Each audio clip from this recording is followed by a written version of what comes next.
This morning, digging ourselves out of debt, the biggest budget deficit in history, coronavirus and bushfires combined, taking a gigantic toll. Back to school, thousands of students head to the classroom for their second day back with strict safety measures in place. And comedy veteran Jerry Stiller, best known for his role on hit sitcom Seinfeld, dies. We look back at a career of laughter.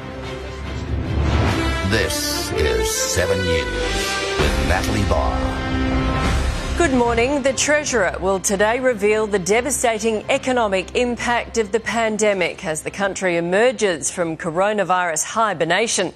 Political reporter Olivia Leeming is in Canberra. Olivia, some industries could take years to recover. Yeah, now the industries hit hardest by the shutdown could take up to 2 years to make up their losses, including the retail sector, accommodation, hospitality, as well as the airlines. Though for some other sectors, there will be a faster recovery, including healthcare, transport and social assistance. They should recover by the middle of this year. That's according to new analysis from KPMG, as the Treasurer, Josh Frydenberg, prepares to deliver his economic statement to the Parliament, where he will warn that Australians must abide by social distancing and those staged measures to slowly ease restrictions, because if there is a second wave of infections and the states have to hold off on reopening parts of the economy, that could cost Australia up to $4 billion a week. He'll warn that there is no money tree. All of the government relief to subsidise wages and help Australians through the pandemic will have to be paid back in the future. Today's statement, a precursor to a more extensive economic outlook coming up in June. That will include new forecasts for debt and deficit. And then, of course, in October, the federal budget that was due to be handed down today, that will finally be delivered, containing in it government policies, a sense of some of the reforms that we'll see to encourage investment and boost jobs. Nat? OK, thanks, Olivia. Victoria is finally on the road out of the coronavirus lockdown after the Premier announced the first stage of easing tough restrictions. From midnight tonight, residents will be able to host up to 5 visitors in their homes and meet outdoors in groups of 10. But playgrounds, libraries, pools and camping are still ruled out. Daniel Andrews says it's a small first step back to normal life. This is far from over. This is an opportunity for a first step that is safe, cautious and appropriate. And that's what's most important. The government has also come to an agreement allowing professional sporting codes to resume training, paving the way for the AFL to revive the 2020 season. Small classes, separated desks and plenty of hand sanitizer greeted thousands of students returning to the classroom in New South Wales. This week, every student will return for at least 1 day of face-to-face teaching. Those in Year 12 will attend 3 or 4 times. The government is expected to announce staggered work and school start times to help manage crowds.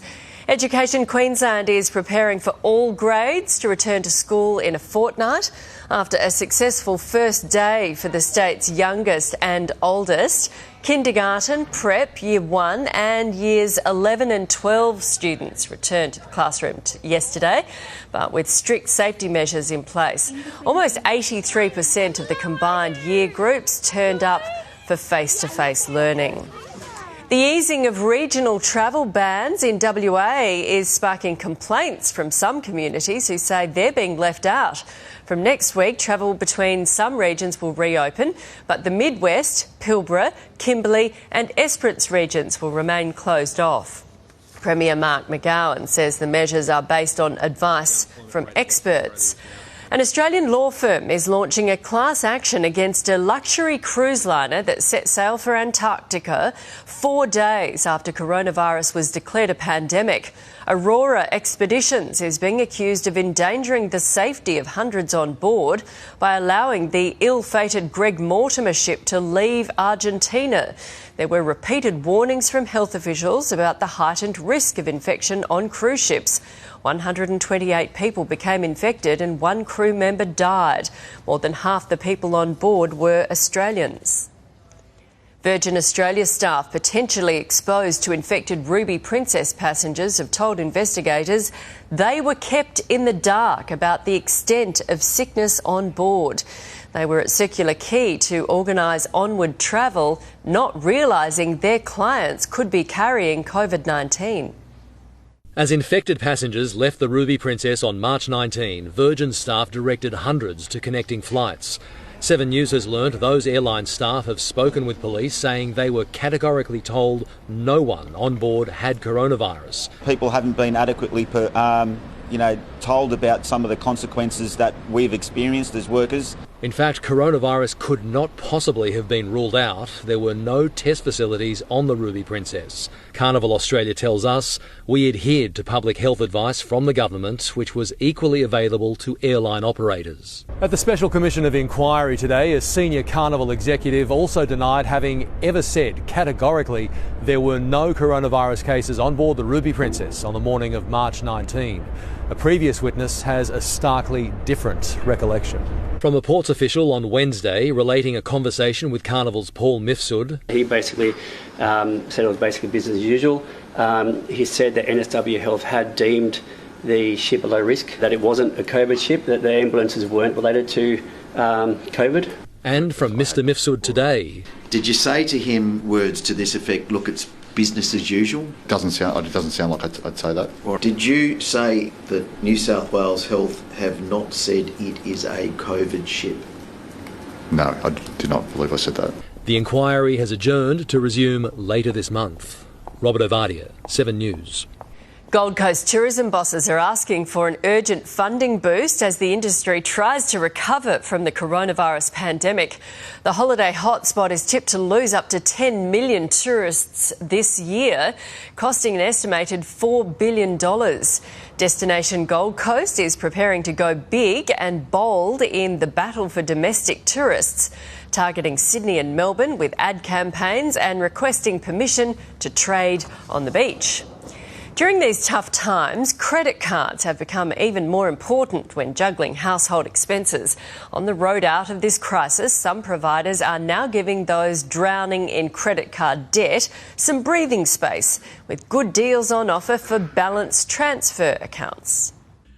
They're tempting, especially when times are tough. At the height of it, it was probably about $8,500. Avid traveller David Jackson opted for a balance transfer, which is moving your debt to a low or no interest credit card. It's about discipline and being able to pay that off. Usually this is a year or 2 years, but right now we can see balance transfer offers in the market up to 26 months. The catch is, if you make further purchases, the interest rate will hit you hard. But used correctly, balance transfer is a ladder out of debt. Australians, on average, have $2,909 on credit cards. Finder.com.au has scoured the market for the best 5. Coles is the top pick, saving you $437 on a debt of $2,909 over 18 months. St George Vertigo will save you $371. City Rewards $357 over 26 months. HSBC $330 and Virgin $324. That helped me in my instance in getting on top of my credit card debt. You need to pay it off in that period. Balance transfer, if used right, could be the breathing space you need coming out of COVID-19. Steve Titmus, 7 News. In other news this morning, police are searching for a shooter after a man was shot dead at Endeavour Hills, east of Melbourne last night. Emergency crews arrived at the scene to find the man unresponsive. It's understood the shooter is on the run, with police helicopters searching the surrounding area. Residents say it's a friendly neighbourhood and they were terrified to hear someone had died. Former AFL coach Dean Laidley has walked free from jail after he was granted bail over stalking and drugs charges. A Melbourne court heard the 53-year-old had a drug habit that dates back to his AFL coaching days. Laidley was arrested 9 days ago, accused of stalking a woman. He was granted bail to a rehabilitation centre for the next month. Police are investigating a reported sighting of wanted fugitive Ricardo Barbaro's van in regional Victoria. A nationwide manhunt is still underway for the 33-year-old, who has links in Melbourne's northwest as well as the Gold Coast. He's wanted in relation to the murder of South Melbourne mum Ellie Price, found dead in her apartment. The Herald Sun reports a man saw the white van last week while driving in Stalls, Main Street. A consignment of items direct from the criminal world and seized by police will go under the hammer today. A total of more than $1 million worth of jewellery will now be going up for auction online, discounted by up to 70%. There's an 18-carat rose gold Cartier bangle. Approximately $15,000 would be the retail of that. I do believe our auction estimate is about $4,000 to $6,000. Bit of a bargain. A very good bargain. Interested bidders should register with First Estate Auctions for a 10 a.m. start, and all proceeds will go back to the Commonwealth Government. A Brisbane home with a skate bowl in the lounge room is about to go under the hammer. The Queenslander has attracted some of the best skateboarders in the world, and now we can show you what all the fuss is about. From the kitchen to hang time in the lounge room. It's the coolest. We've got an indoor concrete skateboard bowl. I've never seen anything like it in Brisbane, and I'd be shocked if there was anything like it in Australia. The three-storey Queenslander in Hamilton has been quite the ride for real estate agent Drew Davies. The owner dared me to get in the bowl myself, so I gave it a crack. Homeowner Justin Wood has hosted some of the world's best skateboarders, including Tom Shah, renowned for being the first to land a 1080. We loved it. They loved it. The previous owner built it, and when Justin moved in, the pool was also a skate bowl. He builds skateboard parks for councils all around Australia. It's big enough to rival some of the skate bowls you see outside, except this one never closes and weather is never an issue. If you're a large family or an active family, this home is an absolute mecca. There are also 6 bedrooms and 3 bathrooms. The property's up for auction on June 6. Marlena Watt, 7 News.